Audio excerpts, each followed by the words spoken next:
और चलिए रुक करेंगे एक बड़ी खबर का। आईएसआई एजेंट इजराहुल को एटीएस बिहार से लखनऊ लेकर आई। एक बड़ी खबर आपको बता रहे हैं। बिहार की बेतिया जेल में बंद था इजराहुल। तो एक बड़ी खबर आपको बता रहे हैं। तो रिमांड पर लेकर पहुंची है रियाजुद्दीन और अमृत गिल को कस्टडी रिमांड में लेने की अर्जी आज कोर्ट में पेश करेगी टीम। एटीएस कस्टडी रिमांड मिलने पर तीनों को आमने सामने बैठाकर भी पूछताछ करेगी। रियाजुद्दीन के बैंक खाते में आए थे 70 लाख रुपए। जिस खाते से रकम आई थी और जिन खातों में रकम भेजी गई थी उन पर भी पूछताछ की जाएगी। रियाजुद्दीन के बैंक खाते को ऑपरेट कर रहा है इजराहुल। तो आपको बता दें कि रियाजुद्दीन के बैंक खातों से अमृत गिल को भी रकम भेजी गई थी। आईएसआई के लिए जासूसी कर रहा था अमृत गिल। तो कई बड़े सबूत पुलिस को पहले भी हाथ लगे थे। एटीएस की टीम लगातार पूरे मामले को लेकर जांच कर रही है। और ज्यादा जानकारी के साथ में ऋषभमणि त्रिपाठी जुड़ गए हैं। ऋषभमणि, क्या अपडेट पूरे मामले में? देखिए, इसी साल मार्च अप्रैल के बीच में एक संदिग्ध बैंक खाता पकड़ा गया था। यूपी एटीएस ने पकड़ा था, जो कि गाजियाबाद के रियाजुद्दीन का था। उसके खाते में 70 लाख रुपए किसी दूसरे खाते से आए थे और फिर कई अन्य खातों में गए थे। ये लेन देन संदिग्ध था। लिहाजा जब एटीएस ने जांच शुरू की तो रियाजुद्दीन को गिरफ्तार किया गया और जिसके बैंक खाते में रकम गई थी अमृत गिल, उसको गिरफ्तार किया गया।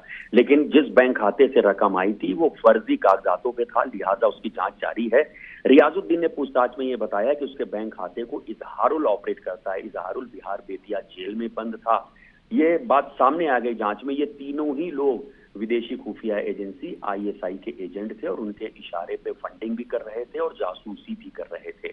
बिहार बेतिया जेल से बी वारंट पर इजहारुल को लाया गया है लखनऊ। आज रियाजुद्दीन, इजहारुल और अमृत गिल तीनों को कस्टडी रिमांड में लेने की अर्जी यूपी एटीएस कोर्ट में देगी। जैसे ही रिमांड अर्जी स्वीकार हो जाती है, तीनों की कस्टडी रिमांड मंजूर होती है, तो तीनों को आमने सामने बिठाकर पूछताछ होगी और इस पूरे सिंडिकेट, इस पूरे नेटवर्क को कड़ी से कड़ी जोड़ते हुए खुलासे किए जाएंगे और ये पता किया जाएगा रकम कहां से आई, किनको भेजी गई और कौन कौन से आईएसआई के छुपे हुए एजेंट देश में मौजूद हैं।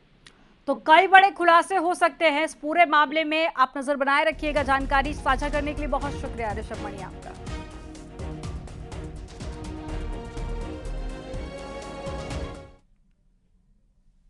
उत्तरकाशी टनल के अंदर 17 दिन तक 41 मजदूर फंसे रहे और उसके बाद में सफल ऑपरेशन के बाद में उन्हें बाहर निकाल लिया गया। अब पहली बार में टनल के अंदर का वीडियो सामने आया है, जिसमें साफ दिख रहा है कि कैसे मजदूरों ने 17 दिन बंद टनल के अंदर काटे। एक रिपोर्ट आपको दिखाते हैं।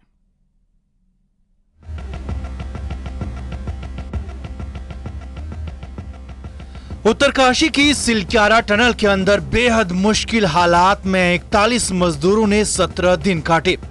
टनल पूरी तरह से बंद थी और सिर्फ उम्मीद थी कि बाहर निकल जाएंगे। अब टनल के अंदर मजदूरों ने कैसे वो 17 दिन काटे, क्या अंदर हो रहा था, पहली बार उसका वीडियो सामने आया है। टनल के अंदर लाइट्स के इंतजामात काफी अच्छे थे, लिहाजा मजदूरों को अंधेरे को लेकर कोई परेशानी नहीं थी। मजदूरों के लिए पानी भी मौजूद था, साथ ही साथ प्लास्टिक शीट्स थी जिन्हें बिछाया गया था और उन्हें ओढ़ने के काम में भी लाया जा रहा था। पाइप से खाना आता है, हम लोग खाते हैं इस पाइप से। ये हमारा बेड है, ये खाना का यहाँ रखते हैं, पानी है।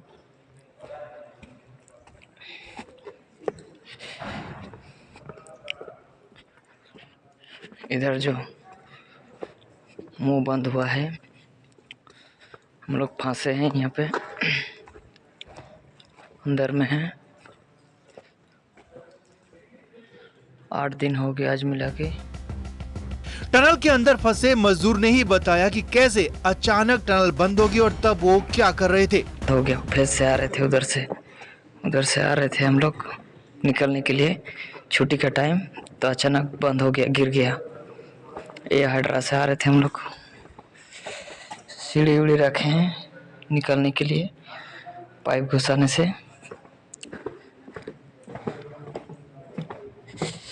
हम लोग 40 बंदा फंसे हुए हैं।